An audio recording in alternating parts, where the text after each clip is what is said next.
Bonjour Raphaël Varneri. Bonjour. Vous êtes journaliste à Fréquence Protestante, nos voisins. Merci d'être venu à Regard Protestant pour nous parler de votre mémoire sur le christianisme social à Sciences Po. Racontez-nous ça. Alors c'est Sciences Po Lille, comme ça on précise. Mais oui, du coup j'ai fait en fait un master sur 2 ans, qui s'appelle Philosophie politique économie. C'est un master de recherche. Donc, moi j'ai fait voilà, une spécialisation un peu histoire. C'était un mémoire sur 2 ans, à peu près 150-160 pages. Donc un bon travail, très intéressant, un travail d'archives surtout. Et du coup, moi, mon thème, c'était surtout la lutte contre l'alcoolisme par les protestants à la fin du 19e siècle. Donc avec les dates, c'était 1897-1914, dans le quartier de Fives-Lille. Donc c'est encore plus précis que Lille. Mais du coup, comme tout sujet, c'est un peu en entonnoir. Donc le but aussi, c'était d'aborder l'ensemble. Et notamment, moi, mon slang qui m'intéressait pas mal, c'est de savoir comment l'anti-alcoolisme a permis aussi au protestantisme de la fin du siècle de en fait, s'intégrer à la Troisième République. C'est la création des alcooliques anonymes qu'ont porté les protestants à Fives-Lille. Alors, c'est pas les alcooliques anonymes parce que c'est une autre association, mais ça s'appelle la Croix-Bleue. Mais la Croix-Bleue, justement, qui est une association protestante qui existe encore aujourd'hui, qui est, si je ne me trompe pas, beaucoup moins, on va dire, liée au protestantisme, mais qui, en tout cas, initialement, vient de Suisse et qui, en fait, est partie de Suisse dans cet objectif-là, qui ressemble dans certaines pratiques aux alcooliques anonymes, mais en fait, qui est surtout comme originalité de, déjà, premièrement, vouloir l'abstinence totale, qui à l'époque est, si on en reparle, mais une originalité, et aussi, en fait, de faire des contrats d'abstinence. Donc c'est-à-dire que c'était des contrats avec un parrainage, avec quelqu'un qui venait parrainer, et un contrat d'abstinence qui était signé et qui disait ça peut être 2 jours, 1 mois, 2 ans, et donc voilà, et qui s'est développé. Mais moi j'ai plutôt insisté sur la mission populaire évangélique qui en fait apportait ça avec la Croix-Bleue, mais du coup plutôt l'action de la mission populaire évangélique dans cette action-là anti-alcoolique. Quel acte de naissance avez-vous trouvé dans les archives que vous avez étudiées? Qui sont ceux qui ont inventé la Croix-Bleue à Fives-Lille?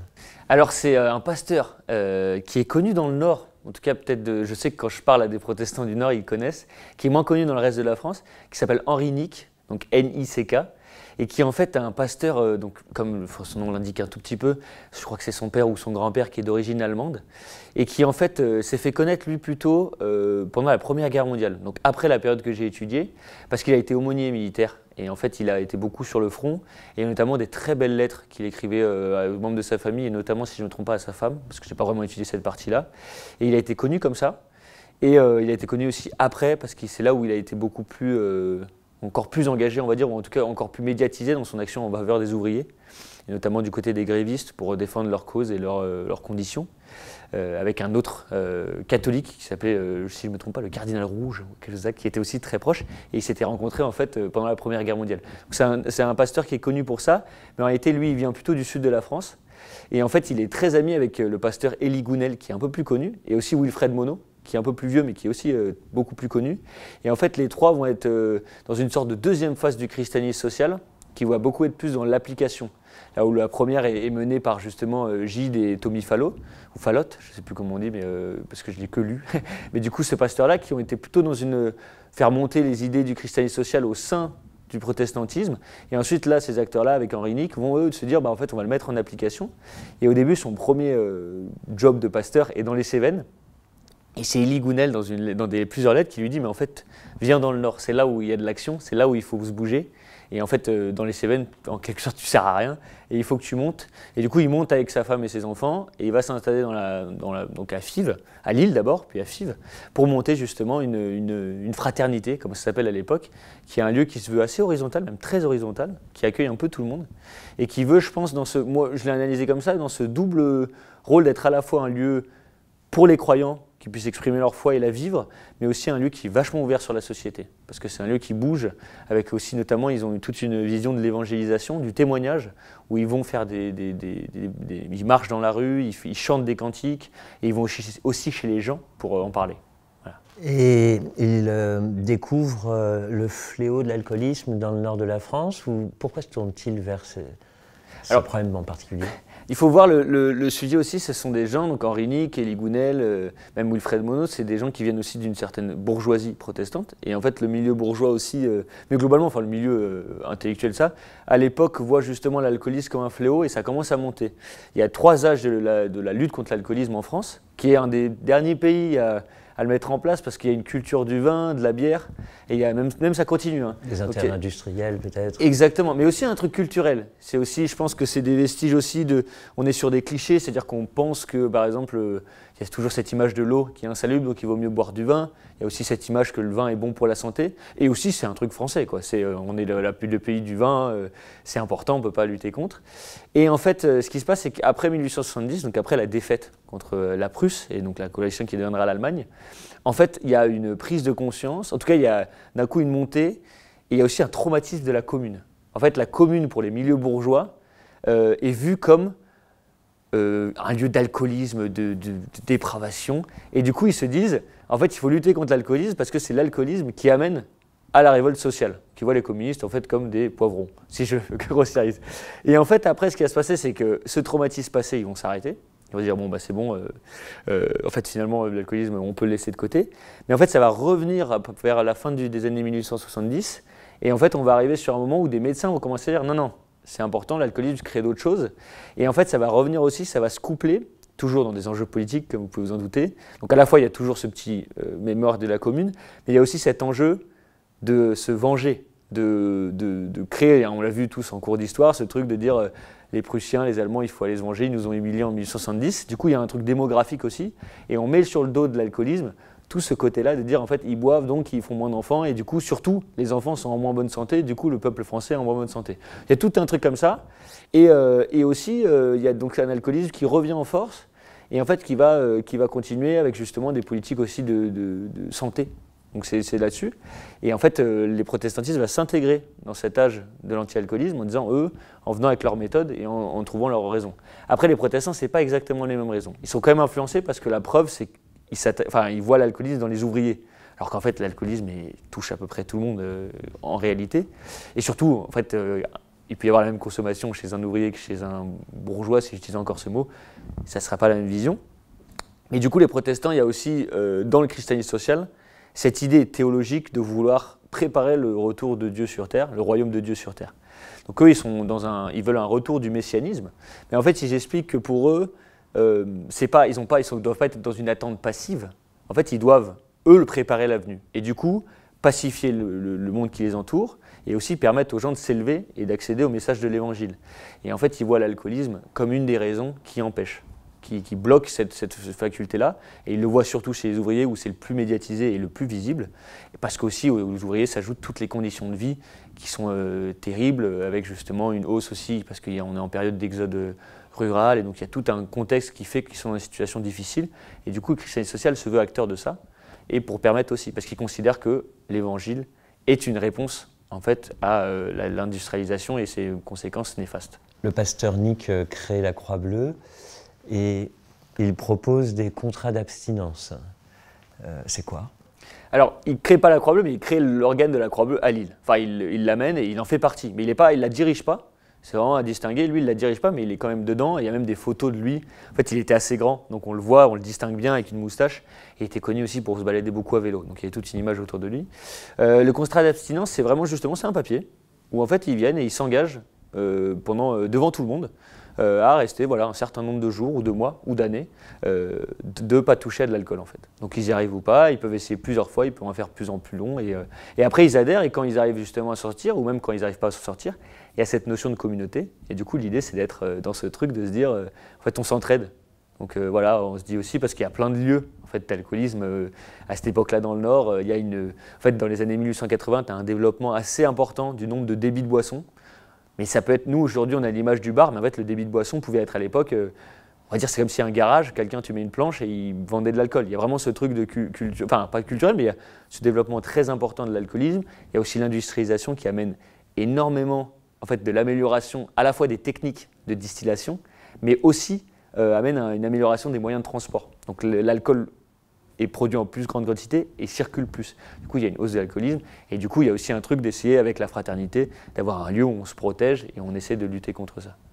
Est-ce que dès le départ, il y a un parrain avec le signataire du contrat d'abstinence, un parrain qui s'engage lui aussi à être abstinent ? Exactement, c'est ça. Et en fait, c'est ça, c'est que le contrat d'abstinence, il marche aussi pour le parrain qui doit s'engager tout en temps, pour l'accompagner et pour le soutenir dans ce fait-là. Parce que c'est une nouveauté à l'époque et Est-ce que l'originalité de la démarche n'est pas justement dans cette implication d'un parrain dans l'abstinence? C'est une des originalités, mais je pense que la plus grande originalité de la Croix-Bleue à cette époque par rapport aux autres associations de lutte contre l'alcoolisme, c'est que la Croix-Bleue est pour l'abstinence totale. C'est qu'ils disent pas d'alcool. Parce qu'à l'époque, on parle encore d'un pays donc justement, qui a une culture de l'alcool, parce que justement le vin et la bière. En fait, les autres pays, c'est souvent, donc il y a de l'abstinence totale, mais en France, c'est souvent quelque chose où ils vont dire par exemple, oui contre les mauvais alcools, qui sont en fait les boissons distillées, mais par contre les boissons fermentées, donc cidre, bière, vin, là aucun souci, enfin pas aucun souci, mais ils acceptent et ils sont dans un truc de dire en fait oui il y a le bon et le mauvais alcool. Alors que les protestants avec la Croix-Bleue disent non, on arrête tout totalement, ce qui est la grande originalité en fait de l'association à l'époque. Alors est-ce que cette entreprise de diaconie ou d'église a débouché sur des résultats tangibles, sensibles? Ça s'est amélioré à Fivelil? Alors, c'est un peu, voilà, c'était l'enjeu de ma troisième partie de mon mémoire, de se questionner là-dessus. Alors, en fait, c'est toujours à mettre en perspective. Ce n'est pas une association qui va brasser des milliers et des milliers et des milliers de personnes. Déjà parce que c'est les protestants, et il faut rappeler que déjà à l'époque, c'est à peu près 2% de la population seulement. Deuxièmement, il y a cette difficulté de l'abstinence totale. C'est quelque chose qui va là où les autres, c'est peut-être... Je ne dis pas que c'est plus facile parce que l'alcoolisme est quand même quelque chose qui est compliqué, mais voilà, c'est plus compliqué que d'autres. Mais quand même, il va y avoir déjà, en fait, le résultat, et c'est là un peu l'enjeu de mon mémoire, va être aussi dans son implication dans la société et dans ce que ça va apporter au protestantisme dans son image, en fait. Ça arrive dans un tout, c'est qu'en fait, avec ça, le protestantisme déjà s'intègre dans la société, parce que vient lutter contre un fléau qui est porté aussi par l'État et par ceux qui dirigent. Mais en fait, il y a aussi ce truc du protestantisme qui va en fait arriver à aussi s'immiscer dans un Nord qui est très opaque et très divisé. Il y a les catholiques qui sont plutôt en plus, bon, je ne dirais pas parce qu'il y a aussi des catholiques sociaux, mais il y a quand même un bon catholicisme bien intégriste, et qui, intégriste on dirait aujourd'hui, mais très conservateur.